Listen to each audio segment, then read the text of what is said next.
Hello Rustington Methodist Church family. This is the craft activity to go with our story of Jesus Calms the Storm. So you need a rectangular piece of paper. We've got an A4 piece of paper which has got a pattern on one side and it's blank on the other, but you could do anything, white piece of paper, something coloured, decorate it, anything you like. So we'll talk you through what to do with your piece of paper. So you have the piece of paper portrait, so it's long ways round towards you, and you're going to fold the top edge down towards you to meet the bottom edge.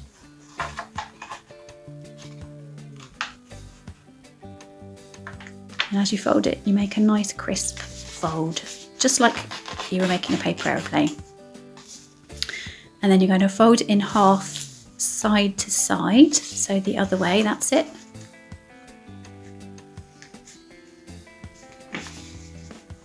Again, nice and neatly in half and make a fold. And then if we undo that fold but lie it back down on the table, so the top right hand corner where the fold that you made in the beginning, we're going to pull that pointy corner down towards the crease we've just made so that the top edge lines up with that middle crease. We made a kind of triangle shape. And then we're going to do the same on the other side so that it's symmetrical.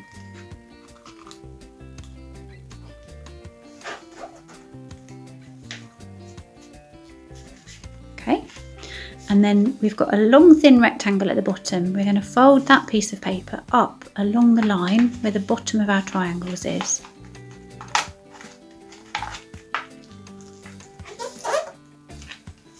And we'll turn the whole thing round and then fold the same size rectangle up so it's all symmetrical. And it looks a little bit like a paper hat for a very small person. Great.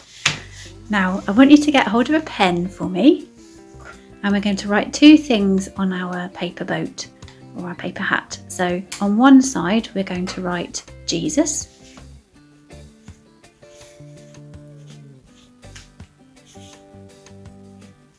and on the other side I want you to write your name. You could write me or your name. Beautiful. Now the next thing that we're going to do is find the little triangle corners at the end of this narrow rectangle and fold them down behind to tuck them away. This is probably a little bit fiddly. Hopefully you can see and get the idea. We're going to do the same on the other side. That's it, and then turn it round and fold that same triangle in behind itself.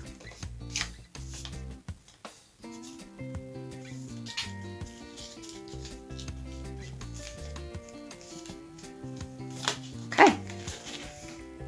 Now the next part, if you open it up a little bit, tuck your thumbs inside there, and then you're going to squash the whole thing and pull that this fold that's just here up towards you. That's it. And then give it all a little bit of a squash, make it nice and flat. And then the next part is that we're going to fold the bottom of this diamond shape we've got up towards the top, hiding away the bit you've written on. And flip the whole thing over and do the same thing on the other side. And then a little bit like before, you open it up a little bit, tuck your thumbs inside and squash it again so that that point comes towards you. Great. And now here's the magic, clever but slightly fiddly part. If you pinch the top of that diamond where we've got our checky pattern, that layer of paper, you should be able to pinch and hold those bits and pull them outwards really gently, and you can start to see your boat appearing. That's it, and give it a squash. And then if you put your fingers up inside underneath and give it a little bit of a wriggle and shape it into a boat, you should have your boat.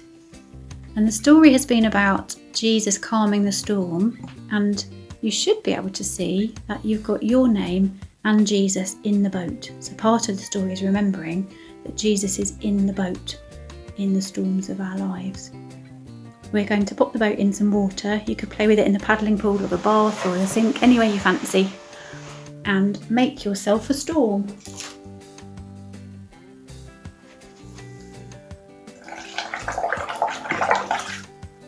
There's our craft for today. Bye for now, everyone.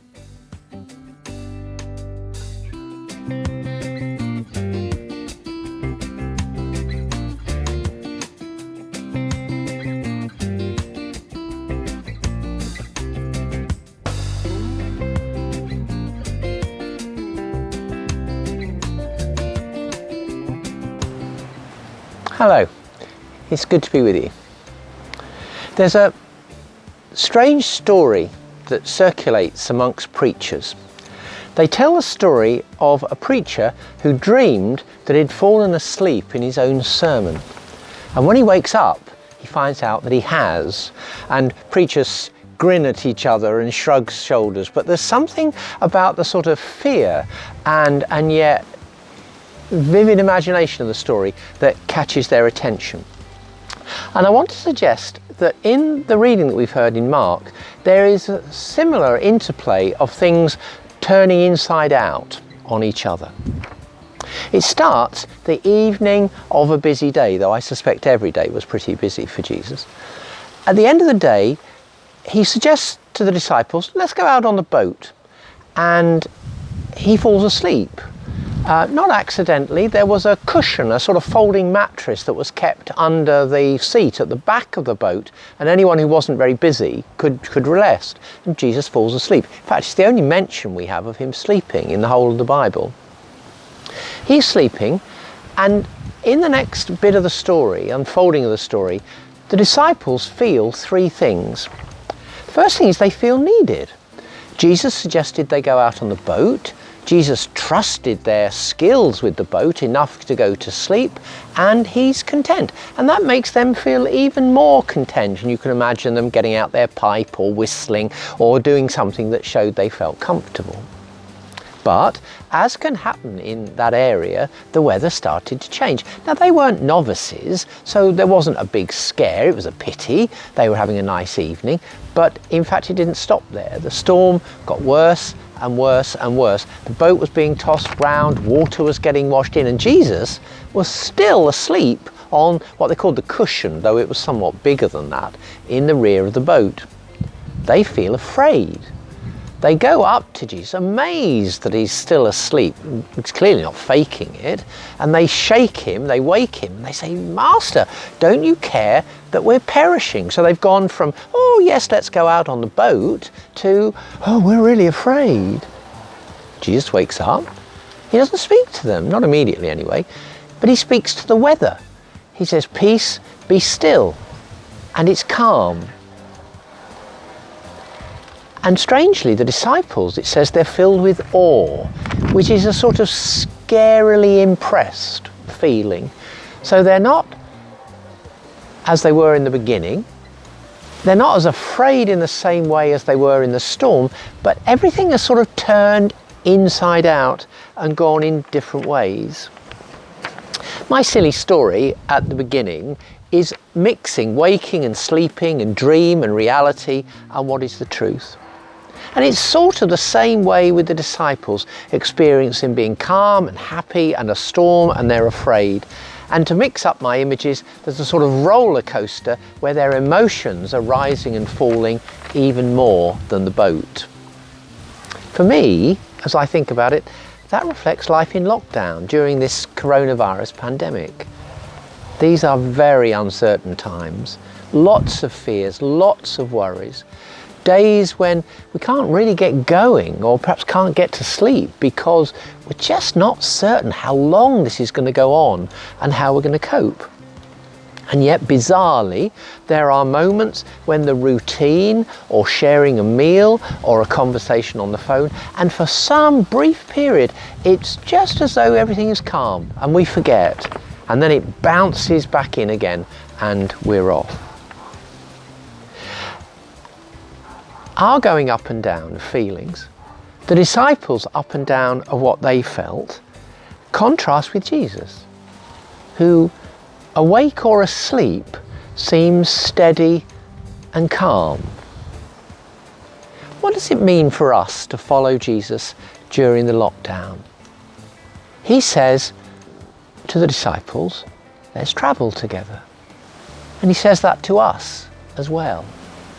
It doesn't mean there won't be storms, but there is a promise that the deep underlying security of his presence holds us and sustains us and will always be with us whatever comes.